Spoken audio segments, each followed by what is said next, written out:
Shalom saudara terkasih di dalam Tuhan kita Yesus Kristus. Cornerstone Jakarta kembali hadir membawa kabar Injil kasih karunia.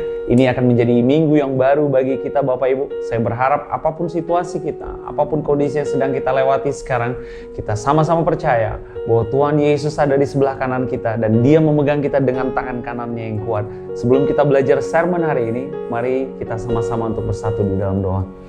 Bapa yang kekal dan Bapa yang kami sembah di dalam nama Tuhan kami Yesus Kristus. Engkaulah yang pemilik segala bumi dan segala isinya. Engkaulah Allah yang menciptakan cakrawala.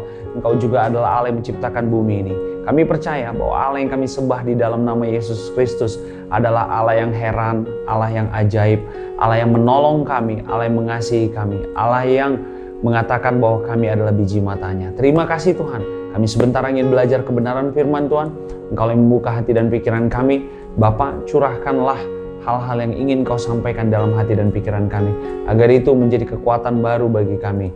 Agar itu menjadi suatu pewahyuan yang baru bagi kami. Demi nama Tuhan kami Yesus Kristus, kami telah berdoa dan kami telah mengucap syukur. Amin.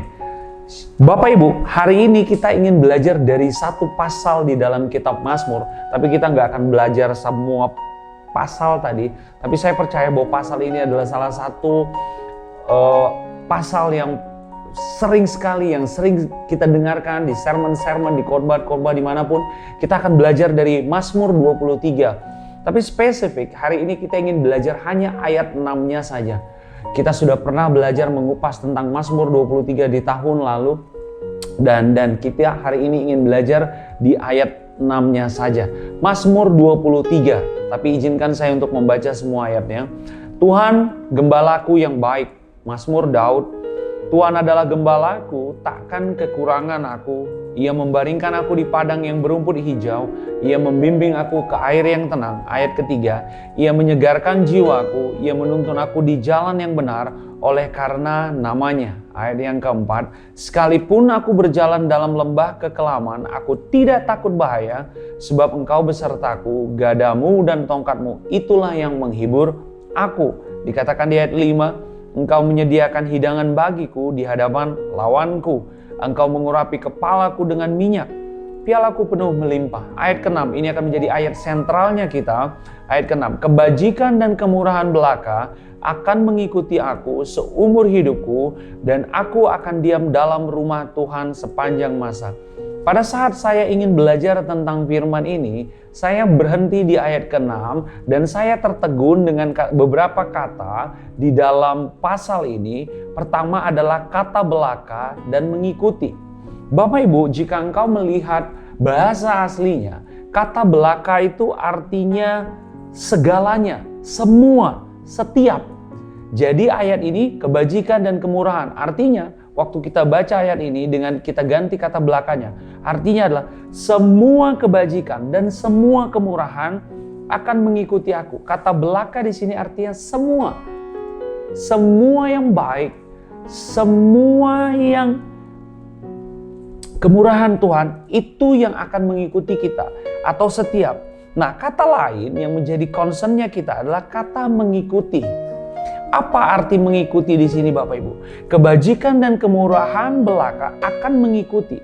Di dalam bahasa aslinya kata mengikuti itu artinya Bapak Ibu mengejar, memburu, mengikuti.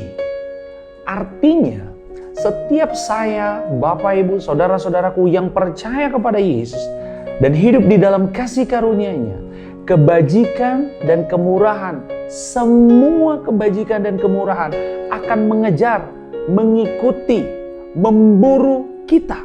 Amin. Ini adalah pelajaran bahasa Indonesia yang sederhana harusnya. Jadi hari ini, orang-orang yang tinggal di dalam Yesus Kristus, orang-orang yang tinggal di dalam kasih karunia-Nya, perhatikan siapa yang mengejar kita. Yang mengejar kita adalah kebajikan dan kemurahan. Yang mengikuti kita hanyalah kebajikan dan kemurahan. Yang memburu kita hanyalah kebajikan dan kemurahan. Wow, begitu percaya dirinya kah kita sebagai orang percaya? Masa sebegitunya Mario?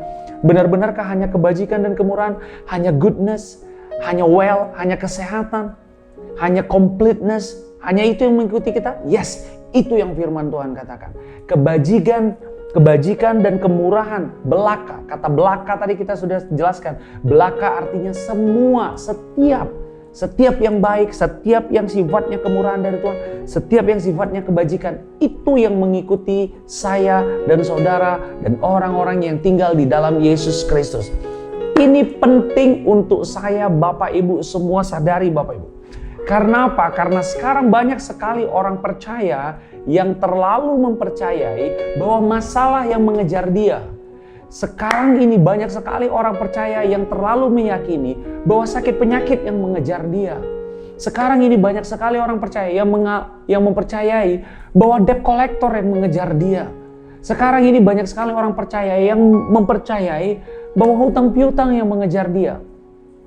Sifatnya, apa yang mengejar kita hari ini hanya kebajikan dan kemurahan, hanya goodness, hanya kesehatan, hanya hati yang murah hati dari Tuhan. Itu yang mengikuti kita hari ini. Makanya orang-orang percaya harusnya tidak berkata, gila, apes banget gua, seharian gua, aduh apes banget, dosen gua marah sama gua, aduh kayaknya gua nggak hoki banget hari ini. Hei Bapak Ibu, itu tidak ada di dalam kamu seorang percaya.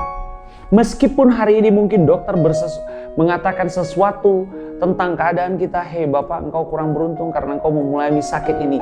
Kalau itu bukan kebajikan dan kemurahan, kalau itu bukan sesuatu yang sifatnya adalah sesuatu datang dari Tuhan, maka itu harusnya tidak mengikuti kita.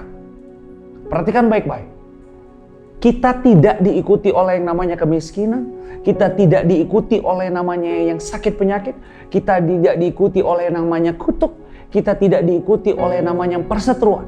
Karena hanya kebajikan dan kemurahan belaka itu yang mengikuti kita, mengejar, bahkan bukan hanya mengikuti. Mengikuti itu Bapak Ibu, kalau mengikuti mobil A mengikuti mobil B, berarti mobil B di depan, mobil A ngikutin, itu mengikuti. Tetapi mengejar lebih dalam lagi, mengejar artinya dia ingin mendapatkan. Pertanyaannya, terus kenapa Mario masih banyak orang percaya yang sepertinya tidak dikejar oleh kebajikan dan kemurahan? Perhatikan Bapak Ibu, di sermon sebelumnya kita sudah belajar. Di kitab Korintus dikatakan bahwa kita sedang berjalan di dalam kemenangannya Yesus Kristus. Jadi hari ini saya, Bapak Ibu, saudara-saudaraku, kita tidak sedang berjalan berusaha menang. Kita tidak sedang berjalan untuk berusaha sehat. Kita tidak sedang berjalan untuk berusaha makmur. Tidak.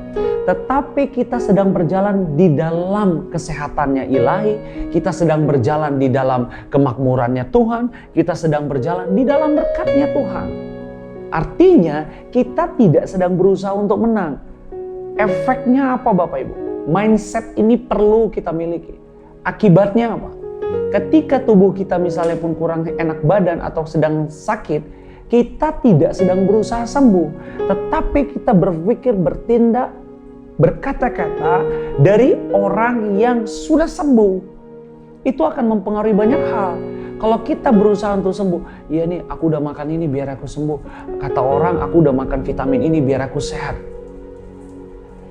Seolah-olah kesehatan itu adalah sesuatu yang kita upayakan agar terjadi. Tidak. Kesehatan bukan sesuatu yang saya dan saudara upayakan untuk terjadi di dalam kehidupan kita. Tetapi kesehatan, kemakmuran, kemenangan itu adalah sesuatu yang kita ambil dari kemenangannya Yesus. Jadi jelas itu berbeda sekali Bapak Ibu. Sehingga apa yang dikatakan di sini tadi, kebajikan dan kemurahan belaka akan mengikuti aku. Jadi sebagai orang percaya jangan lagi ada di dalam pikiran kita bahwa masalah yang mengikuti kita. Enggak, bukan masalah yang mengikuti engkau dan aku Bapak Ibu, tapi hanya kebajikan dan kemurahan belaka. Firman Tuhan berkata di Amsal 13 ayat 21. Kita buka sama-sama sebelum kita kembali lagi nanti ke situ. Amsal 13 ayat 21 dikatakan demikian. Amsal 13 ayat 21 dikatakan demikian. Orang berdosa dikejar oleh malapetaka, tetapi ia membalas orang benar dengan kebahagiaan. Dikatakan di dalam King James Version ya, evil pursued sinners, but the righteous good shall be repaid. Saya bacakan sekali lagi. Orang berdosa dikejar oleh malapetaka, tetapi ia membalas. Ia di sini berbicara tentang Tuhan. Ia membalas orang benar dengan kebahagiaan. Terus mari aku orang yang penuh dosa. Yes, kita adalah orang yang berdosa. Tidak hanya berhenti di situ Bapak Ibu. Saya dan saudara adalah orang yang berdosa yang telah ditebus. Perhatikan baik-baik, itu berbeda. Yes, kita orang yang pernah berbuat dosa. Mungkin kita pun sekarang adalah orang yang sedang berbuat dosa. Tetapi kita adalah orang yang telah ditebus. Firman Tuhan berkata kita adalah kebenarannya Allah di dalam Yesus Kristus. Hari ini saya dan saudara di hadapannya Allah bukan sebagai orang yang berdosa, tetapi sebagai orang yang telah dibenarkan Allah di dalam Yesus Kristus. Setiap orang yang percaya kepada Yesus sebagai Tuhan dan Juru Selamat, perhatikan baik-baik, identitas kita bukan lagi sebagai orang yang berdosa, tetapi identitas kita adalah sebagai orang yang dibenarkan. Dulu sebelum kita menerima Yesus, yes, kita orang yang telah berdosa. Tetapi di dalam Yesus Kristus, semua dosa kita telah ditanggung. Sehingga hari ini, saya, Bapak Ibu, adalah orang-orang yang telah dibenarkan. Sehingga apa yang dikatakan di ayat 21 bagian B-nya, tetapi ia membalas orang benar. Ayat ini buat saya, buat Bapak Ibu, buat saudara-saudaraku, kita adalah orang-orang benar di dalam Yesus Kristus. Bukan karena perbuatan baik kita. Ingat Bapak Ibu, Cornerstone selalu mengatakan, bukan karena perbuatan baik kita, maka kita dibenarkan. Tetapi iman percaya kita oleh mulut yang mengaku dan hati percaya, maka orang dibenarkan dan diselamatkan. Jadi kita dibenarkan oleh karena perbuatan Yesus, kita diselamatkan oleh kematian Yesus. Jadi jelas kita di sini adalah orang-orang benar yang dibenarkan. Perhatikan apa yang kita peroleh. Yang kita peroleh adalah apa Bapak Ibu dikatakan di sini di ayat 21, dia mendapatkan kebahagiaan. Jadi jelas apa yang mengikuti orang percaya adalah kebajikan, kemurahan, dan kebahagiaan. Aku nggak tahu lah, mungkin ini bagian dari pikul salib lah. Maka mungkin Tuhan memberikan ini kepadaku. Mungkin ya nggak mungkin semua kita bisa dapatkan di dunia ini. Mungkin aku secara pekerjaan berhasil, secara bisnis berhasil, tapi keluarga aku nggak terlalu punya hubungan yang baik dengan istriku, dengan anak-anakku. Ya mungkin ini pikul salib dari Tuhan. Hey Bapak Ibu, tidak pernah perseteruan rumah tangga disisipkan Tuhan sebagai berkat. Tidak. Itu bukan datang dari Tuhan. Kalau hari ini ada hal-hal yang kau rasa sepertinya terus mengikuti kita, kita selalu terikat dengan yang namanya misalnya kita terlalu punya masalah bertahun-tahun dengan hal yang sama. Kenapa ya aku nggak bisa lepas dari apa ini? Sepertinya dia mengejar aku terlalu kencang. Perhatikan baik-baik. Bapak Ibu harus tahu siapa yang mengejar kita. Pada saat kita sadar penuh bahwa hanya kebajikan dan kemurahan yang mengejar kita, itu yang dapat membuat kita dapat hidup tenang tanpa kekhawatiran dan kecemasan. Karena apa? Karena kita tahu, perhatikan, ini logika sederhana Bapak Ibu. Ini logika sederhana, izinkan saya memakai analogi ini. Anggaplah ini kita sebagai manusia. Dan inilah kebajikan dan kemurahan tadi. Perhatikan, siapa yang mengejar siapa Bapak Ibu? Firman Tuhan yang berkata di Mazmur 23 tadi, kita kembali ke Mazmur 23 tadi. Di Mazmur 23 dikatakan apa? Kebajikan dan kemurahan belaka, semua yang baik, semua yang indah, semua yang sedap didengar, itu yang mengikuti kita. Berarti kita di sini sebagai objek yang pasif. Subjek aktifnya adalah apa? Kebajikan dan kemurahan tadi. Kebajikan dan kemurahan tadi yang mengikuti kita, mengikuti orang-orang benar tadi, yang isinya adalah kesehatan, yang isinya adalah kebahagiaan, itu yang mengikuti kita terus. Pertanyaannya adalah, kenapa sering sekali tidak terrealisasi di dalam kehidupanku Mario, bahwa aku menjadi orang yang bahagia, bahwa aku menerima hal-hal yang baik, bahwa aku menerima hal-hal yang kemurahan dari Tuhan? Problem terbesarnya adalah Bapak Ibu, karena apa?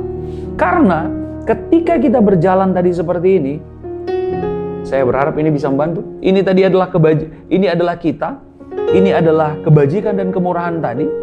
Udah, Yang sering kita fokuskan di dalam kehidupan kita adalah masalah yang ada di depan. Masalah yang ada di depan kita. Masalah yang ada di depan kita. Sehingga apa? Kita bergerak lebih cepat untuk mengejar masalah tadi. Kita kejar masalah tadi. Sementara kebajikan dan kemurahan Tuhan itu terus mengikuti kita. Nah, ini saatnya Bapak Ibu, engkau tidak melihat ke depan tentang kekhawatiran. Mario, aku khawatir sekali ini anak-anak udah masuk sekolah belum ya, tahun ajaran baru. Aku khawatir sekali tentang kesehatan anak-anakku. Aku khawatir sekali tentang kesehatan orang tuaku. Aku khawatir sekali tentang pekerjaanku. Aku takut sekali tentang pandemik ini. Aku gak terlalu berani membuat keputusan saat ini. Kita terlalu fokus dengan hal-hal yang ada di depan, yang sifatnya kekhawatiran, ketakutan, dan kecemasan. Yang Allah inginkan Bapak Ibu, bagaimana agar kebajikan dan kemurahan tadi dapat bertemu dengan kita. Ini saatnya kita berbalik arah. Ini saatnya kita berbalik arah. Waktu kebajikan terus mengejar kita. Tadi kita berjalan, ini kebajikan dan kemurahan. Ini kita terus lari, kita terus lari. Kita terus dikejar deadline, kita terus dikejar tenggat waktu. Kita terus dikejar oleh hal-hal yang tidak penting. Kita terus dikejar oleh sosial media. Kita dikejar terus oleh hobi kita mungkin. Kita dikejar terus oleh pekerjaan. Kita dikejar terus. Sehingga mari mana kebajikan dan kemurahan. Gue gak ngerasa hidup gue stres. Gue pagi stres. Gue berangkat kantor stres. Gue pulang kantor stres. Ketemu anak-anak. Saatnya Bapak Ibu, saya dan engkau putar balik. Daripada fokus kepada hal-hal di depan yang bersifat kekhawatiran, ketakutan, saatnya engkau putar balik. Dan engkau bergerak sinkron dengan kemurahan Tuhan. Kebajikan dan kemurahan Tuhan tadi. Pada saat kita bergerak ke arah utara, saatnya engkau bergerak ke arah selatan. Kebajikan dan kemurahan Tuhan tadi akan bertemu dengan engkau. Engkau akan menikmatinya. Ini saatnya putar balik. Bagaimana caranya Mario? Cara terbaik untuk putar balik adalah hidup kembali kepada apa yang firman Tuhan katakan. Hidup kembali kepada apa yang Yesus kerjakan di kayu salib. Hidup kembali kepada apa yang Roh Kudus katakan dalam kehidupanmu. Waduh Mario, apa yang dikatakan Roh Kudus? Bagaimana aku tahu bisa apa yang dikatakan oleh Roh Kudus? Firman Tuhan berkata di kitab Yohanes bahwa Roh Kudus dapat memberitahukan kita hal-hal yang akan datang. Segala sesuatu hal-hal yang akan datang dapat dia beritahukan kepada engkau dan aku Bapak Ibu. Itulah kelebihan dari kita, orang-orang yang percaya kepada Yesus. Saatnya kita putar balik kepada siapa, kepada apa yang mengejar kita. Ada kebajikan, ada kemurahan Tuhan yang selalu mengejar kita. Sering sekali itu tidak terjadi, bukan karena kebajikan dan kemurahan Tuhan itu tidak ada menyertai kita, tetapi karena kita hanya terus mengejar hal-hal yang sifatnya duniawi. Kita mengejar karir jauh lebih daripada kita mengejar kebenaran firman Tuhan. Kita mengejar uang lebih daripada kita mengejar apa yang Tuhan katakan. Saatnya putar balik. Pada saat kita putar balik Bapak Ibu, anggaplah ini kebajikan, ini ada kesehatan, ini ada kebaikan dan kemurahan Tuhan, ini ada kemakmuran dari Tuhan, ini ada hubungan, ini ada sukacita, ada damai sejahtera. Tidak cukup jari-jari saya. Pada saat dia mengejar engkau, tadi awalnya kita lari terus untuk mengejar hal-hal yang sifat duniawi. Ini saatnya Bapak Ibu putar balik, kita putar balik, dan kita bertemu dengan kebajikan dan kemurahannya Tuhan. Hidup di dasar firman Bapak Ibu. Hidup di atas apa yang firman Tuhan katakan. Kalau hari ini mungkin dokter berkata hal yang negatif tentang kesehatan Bapak Ibu dimanapun berada, hari ini mungkin medical record mengatakan sesuatu, adalah lebih perlu untuk mendengar apa yang Tuhan katakan daripada apa yang parameter dunia ini sepakati. Dunia berkata bahwa tubuh yang sehat dikatakan ada kadar oksigennya harus 96, 97, 98. Sehingga ketika orang agak drop di bawah itu panik, takut, cemas. Bapak Ibu, percayalah dengan apa yang Tuhan katakan daripada apa yang alat ukur oksigen tadi katakan. Percayalah dengan apa yang Tuhan katakan. Waktu dia berkata bahwa engkau adalah biji matanya, dia mengatakan itu bukan sekedar bercanda atau bergurau. Dia mengatakan itu dengan kesungguhan hati, bahwa dia menjadikan engkau sebagai biji matanya. Apa ada di antara kita yang tidak pernah menjaga biji mata kita?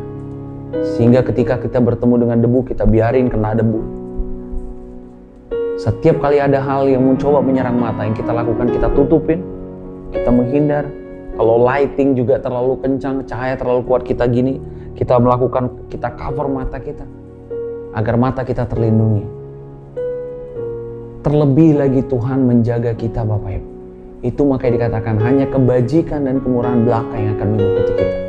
Kata mengikuti yang dipakai di sini, kita sudah belajar tadi, adalah mengejar. Artinya memburu. Artinya mengikuti. Jadi hari ini, kalau Bapak Ibu bisa melihat ke belakang, Bapak Ibu akan melihat ada kesehatan. Bapak Ibu akan melihat ada kemurahan. Bapak Ibu akan melihat ada kebajikan. Bapak Ibu akan melihat ada kemakmuran. Bapak Ibu akan melihat ada kelimpahan. Bapak Ibu akan melihat ada damai sejahtera, ada sukacita. Itu yang mengikuti kita dari belakang. Sehingga hari ini bukan orang percaya kurang sukacita, kurang kesehatan. Tetapi hari ini banyak orang percaya yang kurang tahu siapa Tuhannya. Sehingga apa yang dikatakan di kitab Hosea, umatku binasa karena mereka tidak mengenal siapa aku. Bukan sakit penyakit yang membunuh kita, bukan kemiskinan yang menghancurkan hidup kita, tetapi ketidaktahuan dan ketidakpengenalan kita tentang siapa yang memiliki kita, itu yang membunuh kita. Pada saat Bapak Ibu tidak tahu bahwa betapa dalam, panjang, lebar, dan tingginya kasih Allah di dalam kehidupan kita, itu yang membuat kita jadi tidak mau survive, tidak mau fight di dalam hidup ini. Tetapi setiap hari belajarlah untuk mengetahui betapa dalam, panjang, lebar, dan tingginya kasih Tuhan. Itu yang akan memampukan kita untuk dapat melihat hal-hal baik yang Tuhan sediakan. Sehingga apa yang dikatakan di kitab Roma, tidak tahukah kamu bahwa maksud dari kemurahan Tuhan ialah membawa kepada pertobatan. Hari ini bukan pertobatan yang membawa kepada kemurahan Tuhan, tetapi kemurahan Tuhan yang membawa kepada pertobatan. Orang-orang dunia banyak berusaha untuk tobat agar dia menerima kemurahan Tuhan. Salah. Tidak tahukah kamu bahwa maksud dari kemurahan Tuhan ialah untuk membawa kepada pertobatan? Yang saya dan Anda, Bapak Ibu semua harus tahu sekarang adalah kemurahan Tuhan, kebajikannya, kebaikannya. Karena itu nanti yang akan menggerakkan kita untuk bertobat, meninggalkan cara hidup yang lama, sehingga memiliki cara hidup yang baru. Pemahaman ini harus dapat dimengerti oleh kita orang-orang percaya, Bapak Ibu. Karena saya masih banyak sekali melihat orang-orang yang mengupayakan ketaatannya, mengupayakan usahanya agar dia dapat layak diterima oleh Tuhan. Allah telah menyelamatkan kita jauh bahkan sebelum kita lahir. Allah telah menawarkan keselamatannya jauh sebelum kita lahir. 2000 tahun yang lalu dia sudah mati di kayu salib untuk menebus dosa dan kesalahan kita. Agar hari ini siapa yang percaya kepada dia tidak binasa melainkan peroleh hidup yang kekal. Dan orang-orang yang menerima Yesus sebagai Tuhan dan Juru Selamatnya akan mendapatkan yang namanya ganjaran keselamatan. Ganjaran keselamatan oleh ketaatan Yesus Kristus. Kita menerimanya. Kata selamat yang dipakai adalah apa? Keselamatan yang dipakai adalah sozo, menyelamatkan, menyembuhkan, memulihkan, memerdekakan, melimpahkan. Itu arti kata dari menyelamatkan yang dipakai di dalam perjanjian baru. Sehingga apa yang dikatakan oleh Daud di Mazmur 23 tadi. Daud berkata, kebajikan dan kemurahan belaka akan mengikuti aku. Daud percaya benar bahwa kita sebagai orang-orang yang benar, bukan karena perbuatan baik kita, tetapi sebagai orang yang telah dibenarkan. Hanya kebajikan dan kemurahan belaka yang akan mengikuti kita. Di bagian terakhir dikatakan, dan aku akan diam dalam rumah Tuhan sepanjang masa. Bapak Ibu bisa bayangkan tinggal dan diam dalam rumah Tuhan. Seperti yang dikatakan di kitab Mazmur 91. Kita ke Mazmur 91 sebentar. Di Mazmur 91 dikatakan, Orang yang duduk dalam lindungan yang maha tinggi, yang bermalam dalam naungan yang maha kuasa, akan berkata kepada Tuhan, tempat perlindunganku dan kubu pertahananku, Allahku yang kupercayai. Dikatakan tadi di Mazmur 23 bahwa aku akan tinggal dalam rumah Tuhan, dan aku akan tinggal dalam rumah Tuhan seumur hidupku. Kita tinggal di dalam tempat perlindungan yang maha tinggi. Kita bermalam dalam naungan yang maha kuasa. Tempat perlindungan kita, kubu pertahanan kita, Allah kita yang ku percaya. Allah kita yang kita percaya. Yes, amin Bapak Ibu. Jadi ingat bahwa saya dan saudara adalah orang-orang yang telah dibenarkan.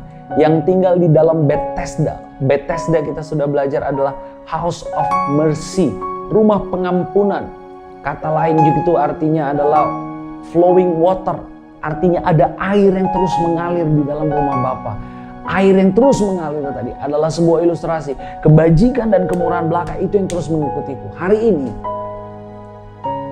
berbalik arahlah Bapak Ibu. Agar kita dapat bertemu dengan yang namanya kebajikan dan kemurahan Tuhan.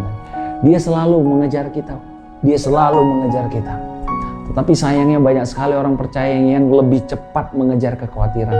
Lebih cepat yang mengejar namanya ketakutan. Oh iya, kata dokter aku begini. Aduh, aku katanya begini. Katanya aku begini. Katanya aku begini. Katanya begini. Bagi Bapak Ibu cukup. Kata Alkitab, by His stripes I already healed. Kata Alkitab, oleh bilur-bilurnya aku telah sembuh. Itu cukup. Kata Alkitab, sesungguhnya penyakit kita lah yang ditanggungnya. Itu cukup. Kita bisa mendengarkan puluhan orang berkata kata ini, kata ini, kata ini, kata ini, kata ini, kata ini, kata ini. Yang bagi Bapak Ibu perlu pegang adalah apa yang kata Tuhan. Firman Tuhan berkata, sesungguhnya sakit penyakit kita lah yang ditanggungnya. It's enough. Christ is enough. Harusnya itu menjadi cukup. Pada saat itu, kita akan melihat perlahan bagaimana kebajikan dan kemurahan Tuhan tadi akan senantiasa mengikuti kita. Dan akan senantiasa melindungi kita. Bagaimana kasih karunia Tuhan tadi akan senantiasa mengcover kita. Darah Yesus yang luar biasa tadi menudungi kita. Kita seperti anak-anak ayam di bawah sayap induk ayam yang terlindungi. Terlindungi dari mara bahaya, terlindungi dari malapetaka, terlindungi dari tulah.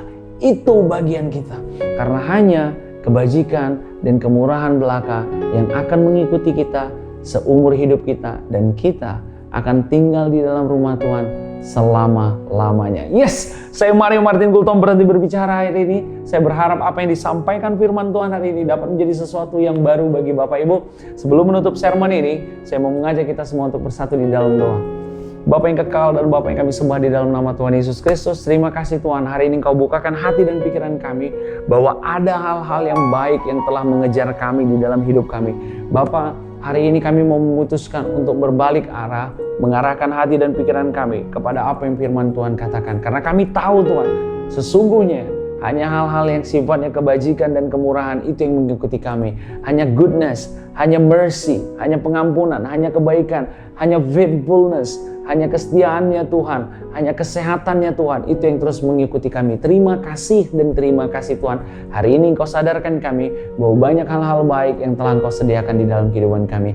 Demi nama Tuhan kami Yesus Kristus, kami telah berdoa dan kami telah mengucap syukur. Amin. Saya Mario Martin Gultom berhenti berbicara hari ini Bapak Ibu. Kita bertemu lagi di dalam sermon selanjutnya. Kita harus sadar bahwa hanya kebajikan dan kemurahan belaka yang mengikuti kita, bahkan mengejar kita, bahkan memburu kita, ingin mendapatkan kita. Karena Tuhan begitu menginginkan hidupmu mengalami kemenangan di dalam segala hal. Engkau sehat, engkau diberkati, engkau berkelimpahan, engkau menjadi saluran berkat, engkau berdampak bagi lingkungan, engkau melakukan hal-hal yang baik.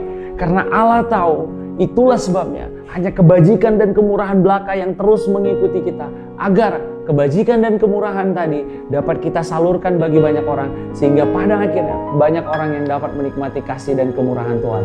Tuhan Yesus memberkati engkau, Tuhan Yesus mengasihi engkau. God bless you and see you.